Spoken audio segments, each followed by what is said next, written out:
Hi, I'm Dr. Linda Merlitt, and I currently hold a faculty position at Washburn University, but my role is instructional designer. I'm in the School of Nursing, and so I equate it to being a personal chef because I just have to work with the School of Nursing instead of the whole university. And so it gives me an opportunity to do a little bit more and to work more in depth with the faculty. I primarily work with them on developing their online courses, but we also do a faculty enrichment program related to teaching and learning best practices and using technology effectively. So my background is my undergraduate degree is in computer science. And so as a programmer, did all kinds of different kinds of activities from systems analysis, project management. I've been doing web development for over 21 years, and I've been teaching online for a lot of that time. So my master's degree is in curriculum and instruction and technology, but my PhD is also in educational technology, curriculum and instruction, but also interaction design, which is all about designing things in a way that makes it easier for people to use. And I think it's that combination of having that programming background, plus this interaction design, plus the education coming together that gives me a unique perspective on how to build and design courses. So to lay a foundation about how I do my course design, I first want to direct your attention to the Faculty Support Center. This is a website and resource center that I've been developing over the past 6 years. And a lot of the tools and resources that I use are available at this site. In particular, what I use is, under teaching, I use the Interactive Teaching Design Framework. And if you look at these different components, what we're looking at is understanding the context. I'll scroll down so that's maybe easier to see. Is understanding the context, planning the content, preparing the presentation, facilitating the interaction, reflecting on the results, and empowering through technology integration. And so this is a way of, if you think about all the things you need to consider when you develop a course, this is a way of categorizing or encapsulating different ideas together so that you're not quite so overwhelmed. The other resources that you can find are under My Faculty Center, and this is free. All you have to do is log in with your email address, and you can set up a subscription, or you can log in as a guest using the password guest. And so the other resources that I use are here in My Faculty Center.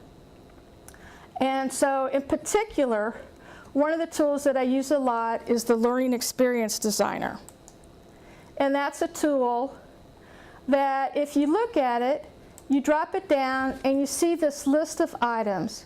And if you look at that list of items, it's if you think about a lesson and what flows from the top to the bottom, it's all the kinds of things that you can consider.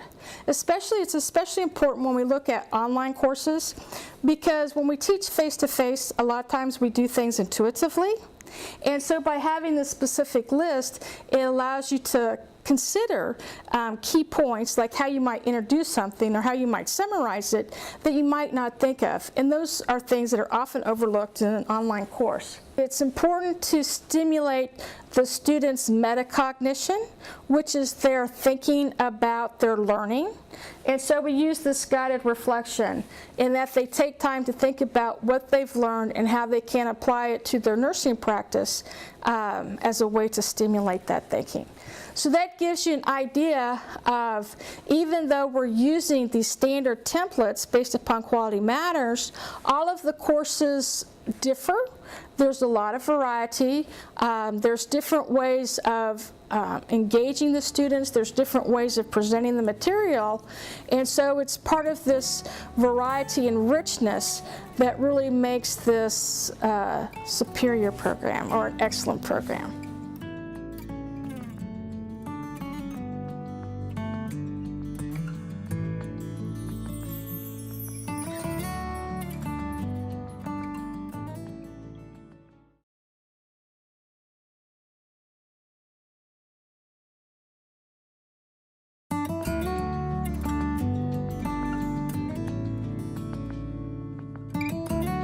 Hello, my name is Nate Sherman. I work at K-State Olathe, and I've been in the IT industry and IT support and higher ed for about 15 years. I started at Park University, was there for 11 to 12 years, I guess, and now I've been at K-State Olathe for about 2.5 years in my current role.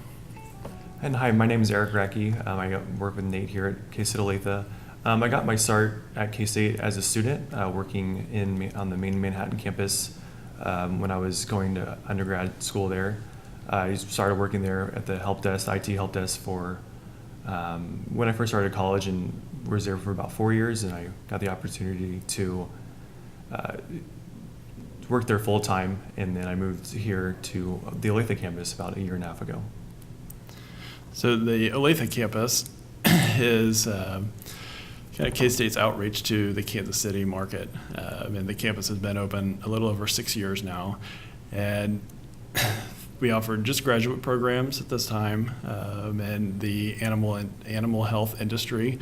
So we have veterinary biomedical science, master's degree, food science, horticulture.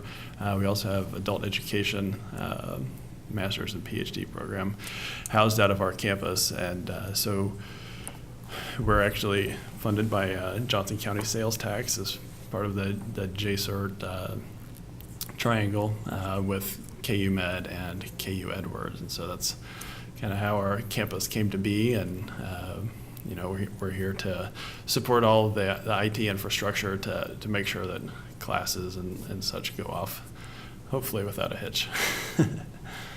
Yeah, so like Nate said, we basically support the entire K-State Olathe building, and that includes audiovisual support, end-user tech support, troubleshooting on computer hardware, computer software, pretty much all the above. We do a little bit of networking, telecommunications support. We work really closely with the main central IT unit in Manhattan and get their input on things if we have run into any troubles. So we always consult with them on a regular basis. As well, we do like video shoots for like webinars to try to promote our programs for recruitment purposes. We kind of just started doing like webinar support for that. We also do digital signage. We have several digital signage around here that we help out with. So yeah, like we pretty much support anything that people need IT-wise, whether it be internet, phone, service, all the above. We can help out with. It's not just K-State. We also have K-State faculty, student, and staff here, but we help external clients do their all hands meetings or conference meetings, things like that. So, and Eric mentioned that we do work with Central IT in Manhattan quite a bit, and we actually rely on them, heavily at times. And we're talking about networking and telecom. We kind of are their eyes and hands, not really, doing a lot of the network programming, things like that. But, kind of being an extension of Central IT here. And then we have kind of our own identity, I think, as well. And, something I'll say, about Eric, we've been working together for about 1.5 years now. And he had a great reputation. Well, he was coming from the Manhattan campus, which is kind of why we wanted to hire him away. But, he just is excellent with our end users, very, responsive to their needs and listens to them. So it's not just, hey, I know the answer, I'm technically gifted, I know these things. It's also that personal touch, being an emotionally intelligent individual. And I think that's one of the things that really makes this campus work well together, is there's a kind of a common bond of, we have this mission that we're still trying to figure out because we're only 6 years old, but everybody's at least trying to pull in the same direction. And, we're also very supportive of each other, so. Yeah, and I think it's really cool that, we represent K-State in the Kansas City area. We're part of the newest campus that K-State has to offer. So, we do our best to, get K-State Olathe's name out there, and not just to represent the IT department here, but represent K-State as a whole. And me personally, I'm a K-State graduate, so I love K-State, through and through. So I think it's important to keep those ties within me and not just just represent here, at this campus, but in Kansas City as a whole. So.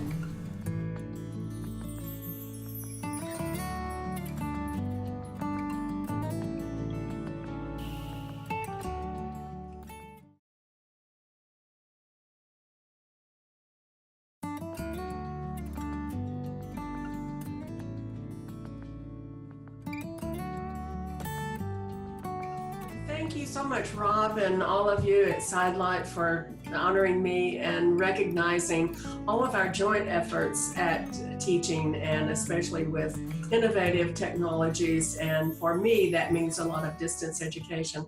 My name is Sue Williams. I've been at K-State for 20 years now. This is my 20th anniversary. And actually, most of that time, I've been teaching some form of distance education. So I can remember the first offer, I think it was the first year I was at K-State, so that would have been 97, and someone came from, then it was Division of Continuing Education, right? Now it's Global Campus, and it said, we'd like for you to teach a distance education course for us. I perked up about that. I thought it sounded interesting, and they gave me a box of VHS tapes.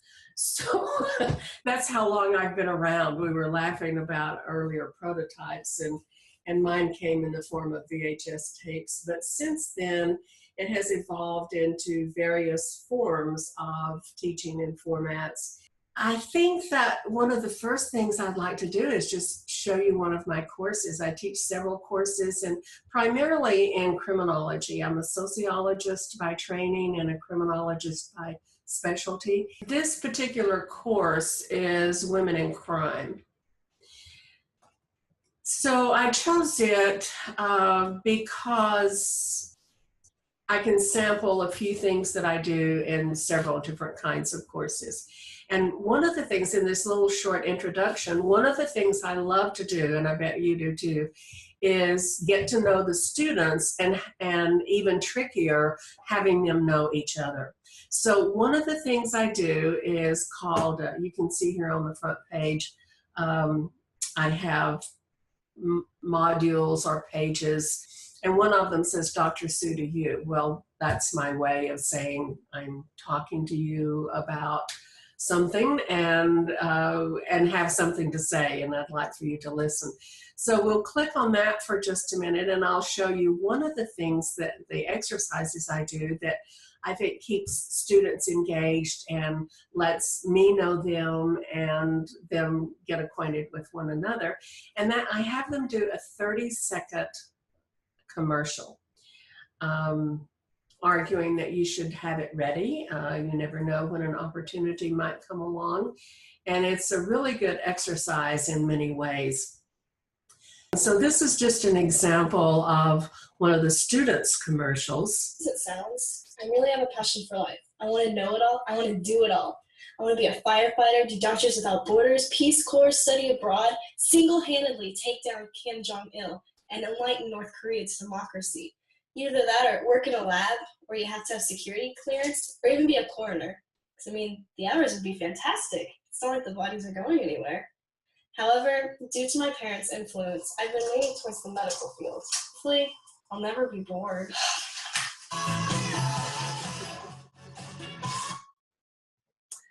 Okay, so there you see Andrea's.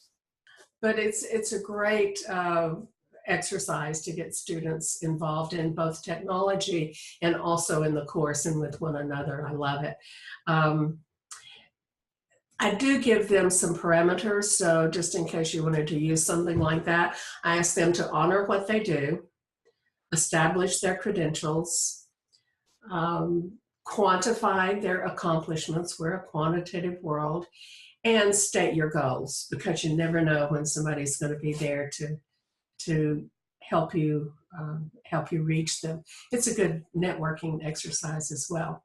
So I loved being able to share a bit with you. I want to thank SidLit again and Rob for helping me do this from a distance. And I want to thank especially Trina McCarty and everyone involved at Global Campus. You know, I also get to serve on our Quality Advisory Committee for Global Campus. So I get to know some of these people, and I attend by Zoom every month or whenever it is that we meet. We meet at least once a month, and I get to see some of the behind the scene things. So that's great, and I love being a part of Global Campus, and hope that I get to see your work too. See you soon. Bye-bye.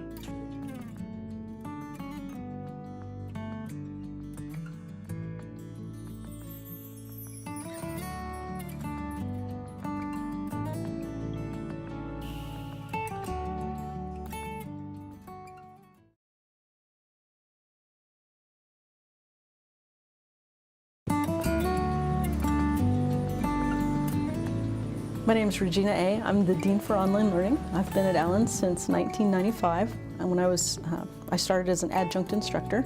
My first full-time position with the college was as an administrative assistant, and I moved through a variety of different jobs until I became the Dean for Online Learning in 2010.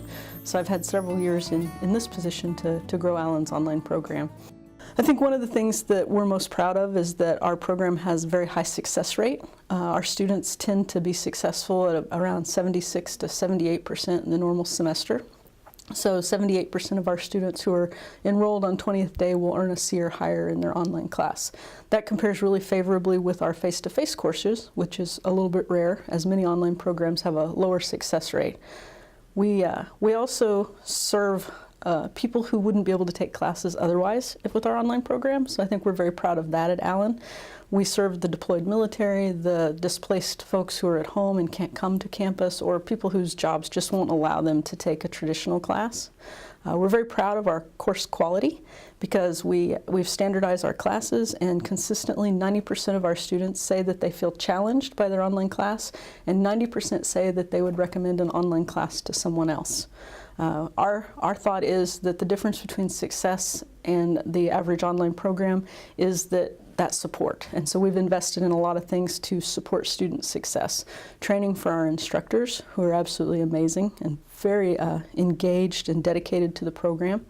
We also train our course designers and build our courses with the best practices rubrics so that they're engaging and the highest quality that we can have. We've earned 2 Blackboard Exemplary Course Awards for Allen's online classes in English and composition. And then we also provide tutoring for all of our online students and a retention specialist who's dedicated to following up with students who might be struggling in their online class and helping them overcome those difficulties. I've been privileged to work with Allen's online program since we started, actually. So originally I was an academic advisor and it was an other duty as assigned.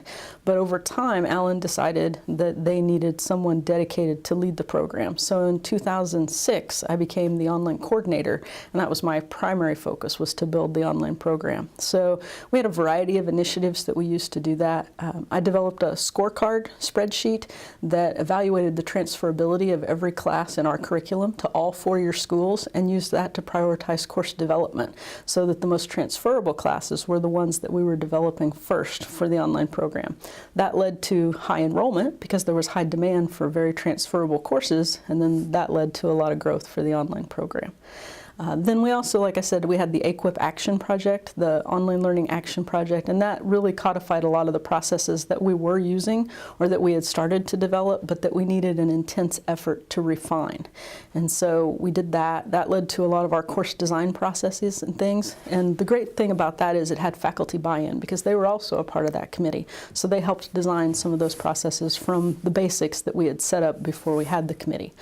A couple other initiatives that I think we've worked on that I feel like I've been instrumental in are following up with student success rates. So I look at success rates at the end of each semester, and I also look at how many students fail a class but don't get an early warning from our early warning system.